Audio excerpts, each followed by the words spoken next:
Welcome to my thesis video. For my thesis, I chose to do a close examination of my practice as a secondary English language arts teacher. My practice in large part was defined by reflection and reading pedagogical philosophy and theory.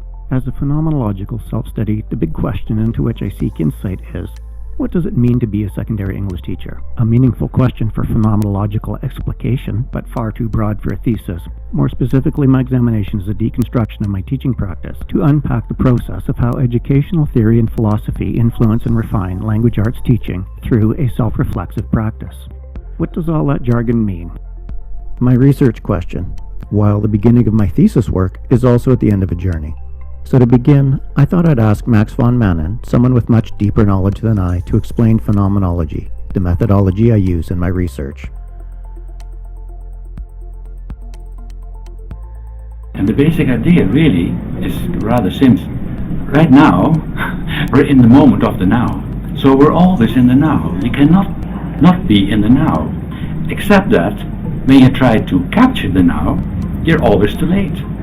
Whether the now is just a split second ago, or a minute, or an hour, or a year ago, you're always too late in grasping the now. And that is the basic idea of phenomenology. The way phenomenology is structured, it is a tradition of traditions. And in each tradition, we have some of these great thinkers who, in the way that they approach their subjects, are showing us different ways, different methods of exploring, really, the lived meanings of the now.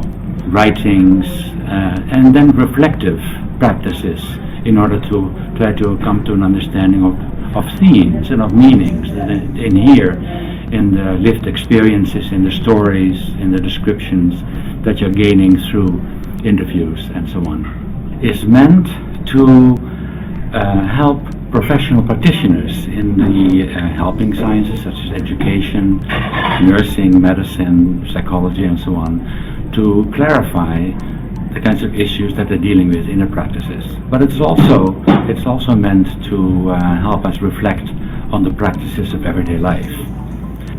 It tries to describe the pre-reflectivity of the now, in other words, the lived experience. The basic idea of phenomenology, it's reflection on lived experience.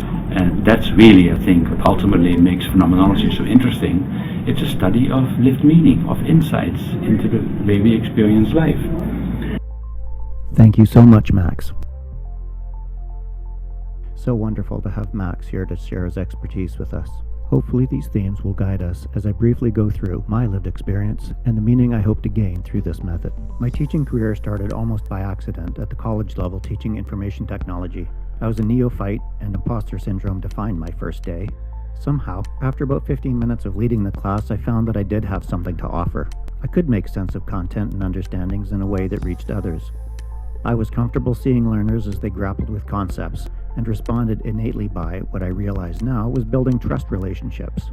My anxiety about teaching or knowing enough content never really abated, but I relished building relationships around scholarship. But I wanted to build deeper relationships than I could with post-secondary infotech, so I went back to school to become a high school English teacher. The reflective practice that resulted from my first English teaching position has come to define more than just my teaching. My first couple years teaching all secondary English classes at a small high school were a blur of anxiously balancing 5 new preps, 2 of which had provincial exams, grading, and trying to prepare students for university, all without having an English department head or even an English department from which to draw resources and insights. While teaching at the college, although stressful, at least I had textbooks and the content and competencies were clear to me. Language arts had a dimension that fascinated and captivated me, but was also elusive. How do you teach someone to communicate better? How do you teach someone to think critically about a text? These questions require rational, affective methods. And so I read, attended professional development, developed lessons and resources, made mistakes, checked in with learners, and then revised lessons and resources based on their feedback and tutelage. And I wrote as I reflected, and wrote, and wrote.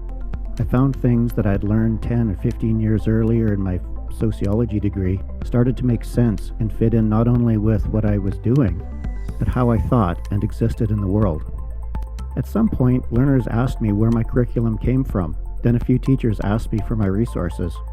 By this point, I didn't really know where it all came from, and I couldn't really share resources because they seemed to only make sense in my situation, my context.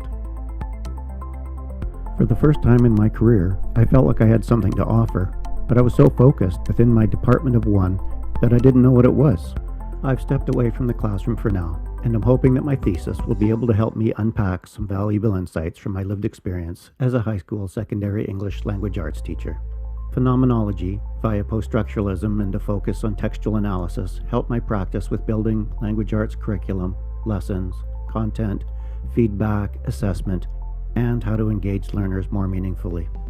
Perhaps it was all a misunderstanding, but perhaps there is some knowledge in that reflective practice and all my writing and my lived experience of teaching that will provide understanding and meaning so I can clarify my practice. And because phenomenology has many methods within its many traditions, I have some latitude in examining not only my teaching practice, but also my everyday life. I don't know if the meaning I generate from the artifacts of reflection will translate to others' teaching practices, but I hope to share something of value. If you're still a bit confused about how my research method began as an integral part of my teaching methods, you're in good company. And if your confusion is also curiosity, I hope to have my thesis done by summer. Thank you for joining me here today. I'd love to chat more, but I've got some work to do.